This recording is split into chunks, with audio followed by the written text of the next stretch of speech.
I want you to talk now about lessons that you're learning for journalists from this process about thinking about the effects of COVID-19 and the inequities. So like what lessons should journalists hear that that brought us to a situation where we have people sort of accepting national-based data who maybe all along should have been saying, gosh, we know there are a lot of social determinants of health that make for non-uniformities, right?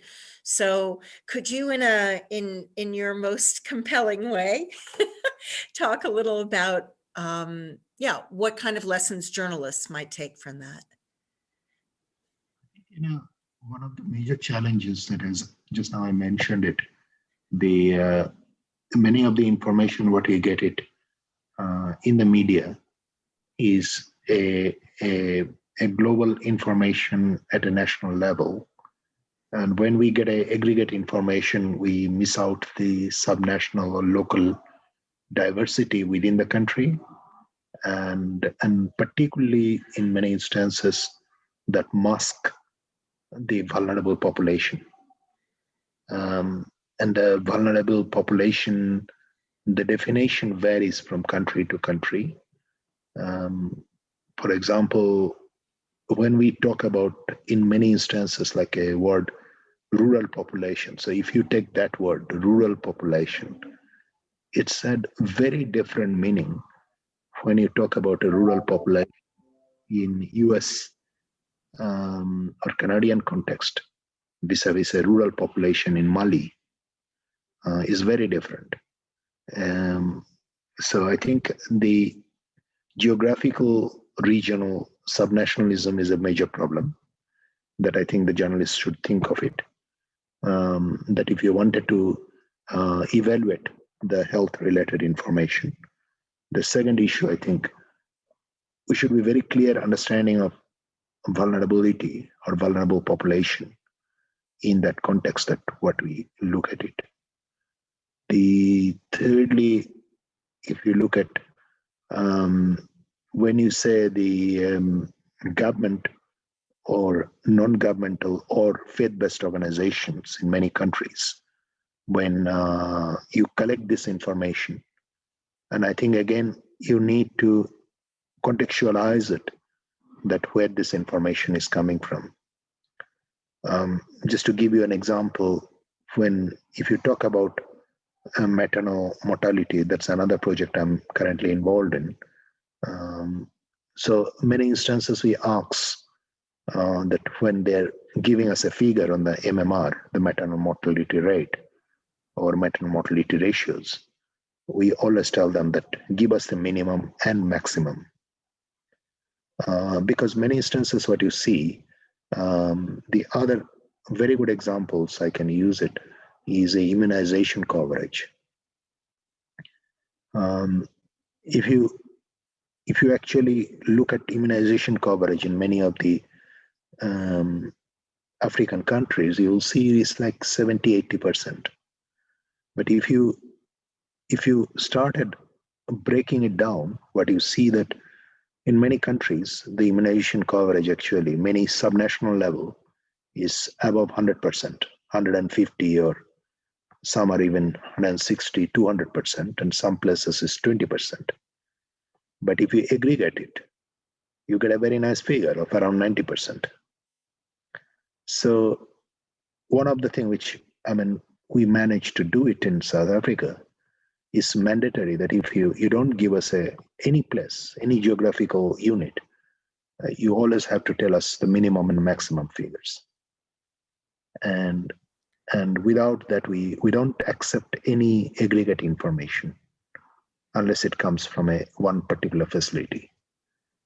And that gives us the validation of information at a population level. And I think when somebody collect this information is very, very important in that. Secondly, I think triangulating the information from the government, non-government, as well as the faith-based organizations, as well as the private sectors, I think it gives us much more validation of the information. And so I think when we talk about any information, like if I use the term your immunization coverage or maternal mortality, which are one of the key indicators for the sustainable development goals. And I think so you need both the validation of information as well as the key determinants. And that can be your both clinical, cultural, social, political determinants. And unless we able to capture that, I think then when you are evaluating those information, it become a major challenge. You mentioned here the factors involved in situation in which private provided inaccurate health information.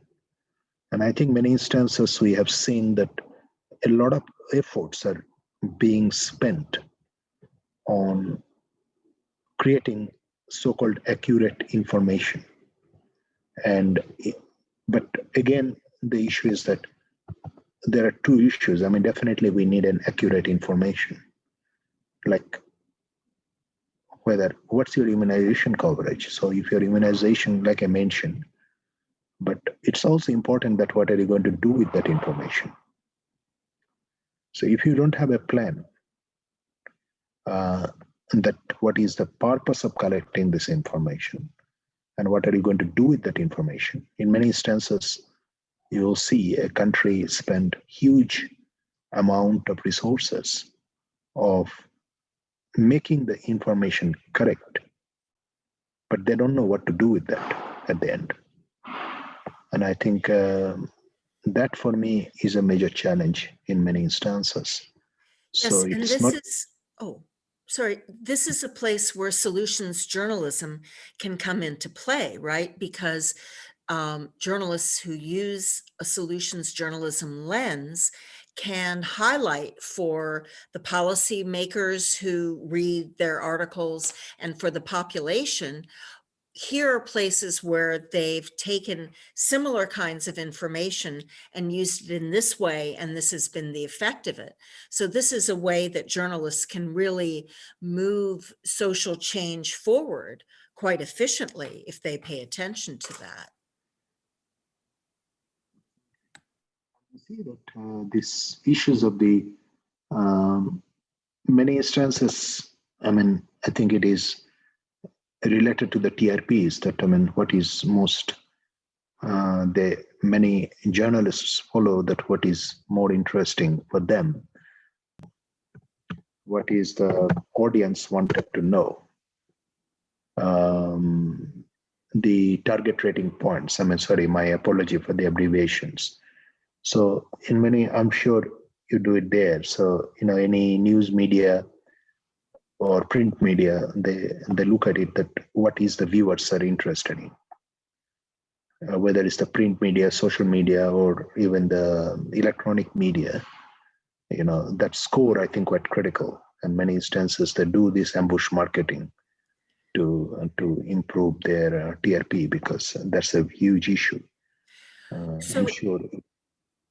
so how would you frame issues around vaccination for COVID, for example, in a way that you think would be compelling in your experience from talking to policymakers and to patients, both policymakers on a local level, but also I know that you're doing this on a much broader level. So what kinds of lessons can journalists use about how to see good evidence-based medicine correctly, understand the data correctly, and then convey it in a way that you have found to be compelling?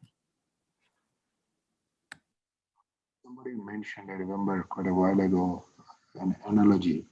So when a man eat a goat, is not a news, but if a goat eat a man, that's become a big news.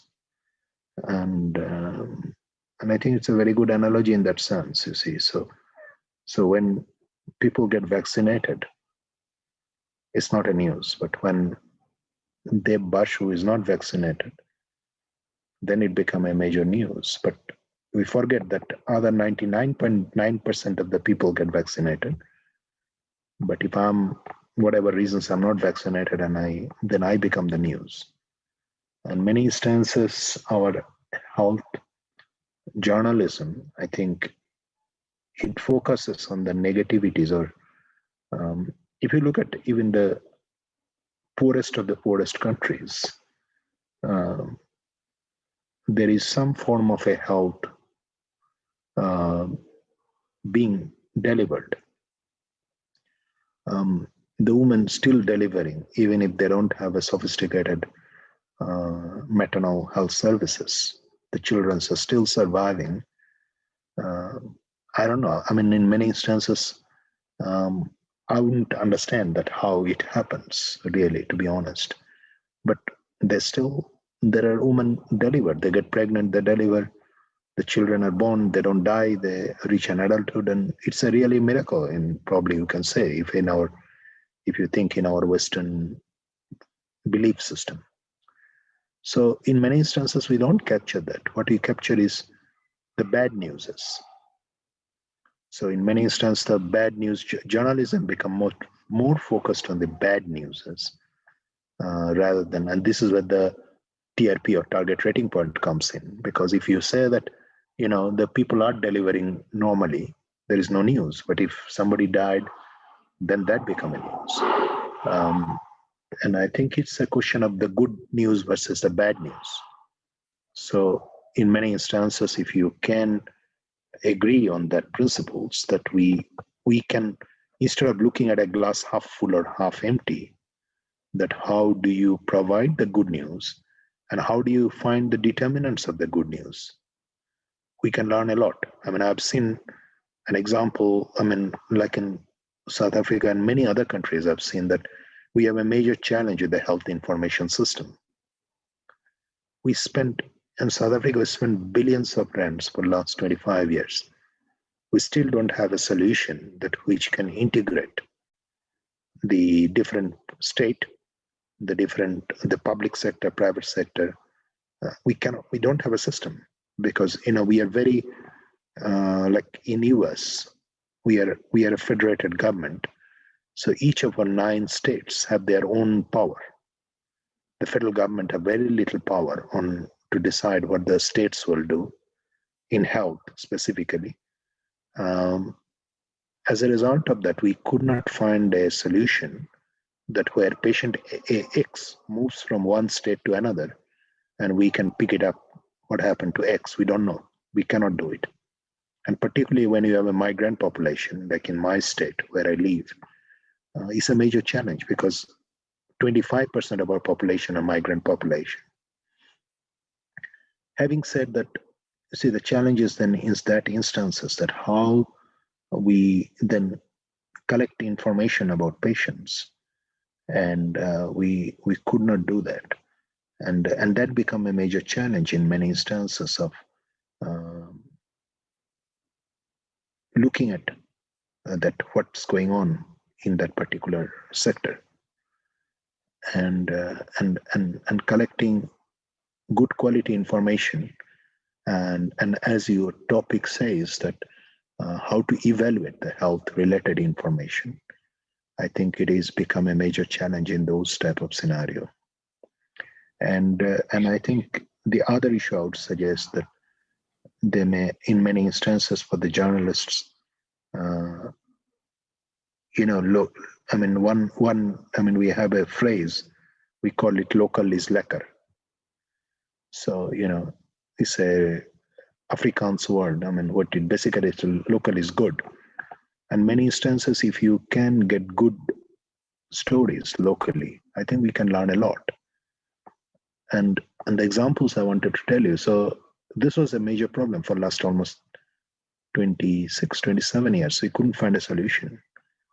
And around 10 years ago, I've been in Malawi, and they probably spent, I think at that time, around $1,000, and they developed a very simple system of managing the health information system.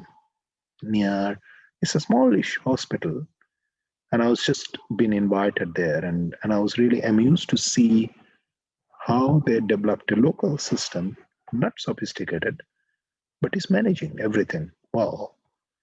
And many instances, money don't buy health, and similarly, money don't buy quality information. So I think to answer your question, I think it was always we can learn from even from the poorest of the poorest community and learn a lot from them. And I think it's important that synthesizing evidence, and as you said, that recognize the factors. Um, and I think the determinant, I think, is very, very critical in that sense. Let me stop here. Thank you. That's wonderful. Hope that I answered your question.